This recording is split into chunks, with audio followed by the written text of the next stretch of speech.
अस्सलाम वालेकुम व्यूअर्स, आज मैं आपके लिए बहुत ही लाजवाब रेसिपी लाई हूँ। बाज़ार से कई गुना ज़्यादा बेहतर और बहुत ही मज़ेदार सी क्रिस्पी मीठी टिक्कियाँ बनाने की रेसिपी लाई हूँ। अगर शाम की चाय के साथ कुछ अच्छा सा खाने का मूड हो तो बनाकर आप खा सकते हैं ये मज़ेदार सी टिक्कियाँ। आप इन्हें बनाकर कई महीने तक स्टोर भी कर सकते हैं। और जैसा कि आप जानते हैं आगे चलकर रजब का महीना आ रहा है, तो इस महीने में हमारे यहाँ इस तरह की मीठी टिक्कियाँ बहुत से घरों में बनाई जाती हैं। तो इसका बिल्कुल परफेक्ट तरीका आपको बताऊँगी कि किस तरह से इसका मेजरमेंट आपने करना है। तो बहुत ही आसान और बहुत ही सिंपल तरीका बताऊंगी, तो आपकी टिक्कियाँ भी बहुत ही खस्ता मज़ेदार बनकर तैयार होंगी। तो चलिए देख लेते हैं हलवाई से ज़्यादा मज़ेदार टिक्कियाँ किस तरह से बनाई जाती हैं।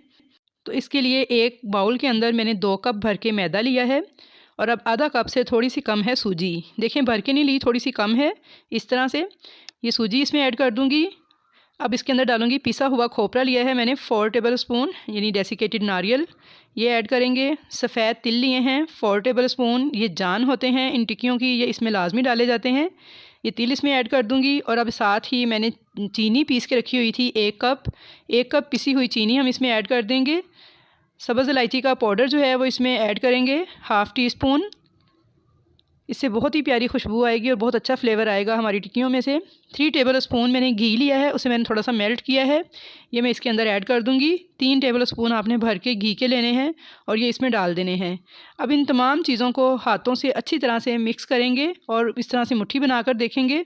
तो यहाँ पे देखिए अच्छी तरह से मिक्सिंग करने के बाद इस तरह से इसकी मुट्ठी बन रही है, इसका मतलब है मिक्सिंग बहुत अच्छे तरीके से हो चुकी है। अब मैंने आधा कप दूध लिया है और नीम गर्म दूध है ये, इसके थोड़ा थोड़ा करके मैं इसमें ऐड करूँगी। और बिल्कुल जैसे हम रोटी पकाने वाला आटा गूंदते हैं उसी स्टाइल में इसे हमें गूंद के एक डो तैयार करनी है। लेकिन बहुत ज़्यादा हार्ड किस्म का आटा गूंदना है, आपने आटा सॉफ्ट बिल्कुल भी नहीं गूंदना, बिल्कुल हार्ड किस्म का आपने आटा जो सा है वो गूंदना है।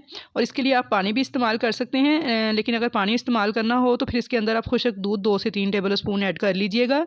तो फिर आप इसे नीम गर्म पानी से भी गूंद सकते हैं। तो अगर आपके पास दूध है तो फिर आप इसमें खुश्क दूध मत ऐड कीजिए, इसी तरह डायरेक्ट ही दूध के साथ गूंद लीजिए, ये ज़्यादा मज़े की टिक्कियाँ बन के तैयार होती हैं। तो ये देखिए यहाँ पे मैंने सख्त किस्म के आटा जो सा है उसकी एक डो तैयार कर ली है।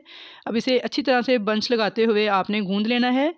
और ये देखिए तकरीबन आधा कप दूध मेरा सारा डल गया है और इस तरह से सख्त सा आटा जो सा है ये मैं गूंद रही हूँ। इसे मैं 3 से 4 मिनट गूंदूंगी ताकि ज़रा थोड़ा सा मुलायम हो जाए ये। तो यहाँ पे देखिए आटा हमारा जो सा है वो मुलायम हो चुका है। अब इसको मैं इस तरह से थोड़ा सा दूध इसके ऊपर लगा दूँगी और इसे 1 घंटे तक रेस्ट दूँगी।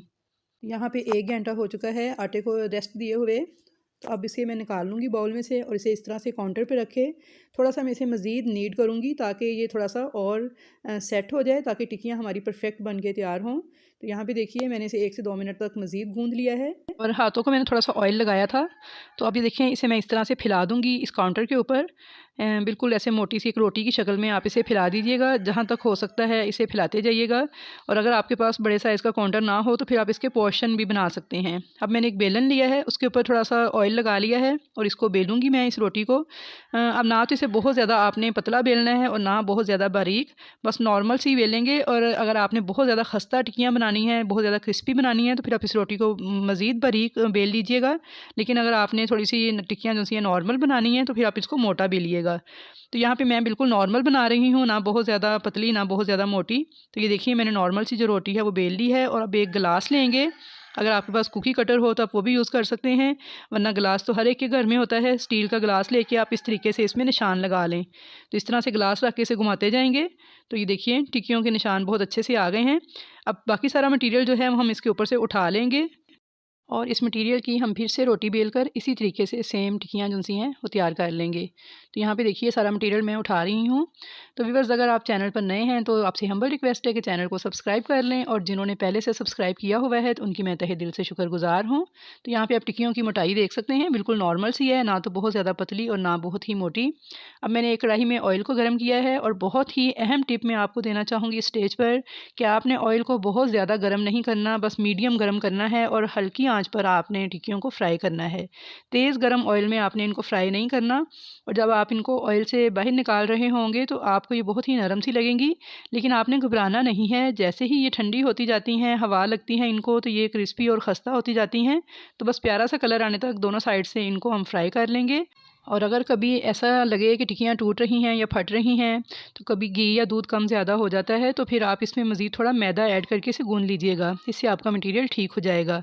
तो चलिए अब इनको डिश आउट कर लेते हैं। सारी टिक्कियाँ हम इसी तरीके से तैयार कर लेंगे। तो ये देख लीजिए इनकी फ़ाइनल लुक कितनी क्रिस्पी हैं। मैं आपको तोड़ के भी दिखाती हूँ। आप इसे टी टाइम स्नैक्स के तौर पे भी बना सकते हैं, बच्चों को लंच के लिए भी बना के दे सकते हैं और इनको 1 से 2 महीने तक किसी भी एयर टाइट कंटेनर में आप रख के सेव भी कर सकते हैं। ये ख़राब नहीं होती हैं। मेहमानों को भी चाय के साथ पेश कर सकते हैं।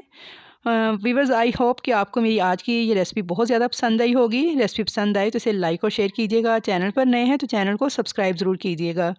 तो इंशाल्लाह ताला मिलूँगी नेक्स्ट नई ऐसी ही अच्छी रेसिपीज़ के साथ। और मुझे कमेंट्स बॉक्स में अपना फ़ीडबैक भी ज़रूर दीजिएगा। तब तक के लिए अल्लाह हाफ़िज़।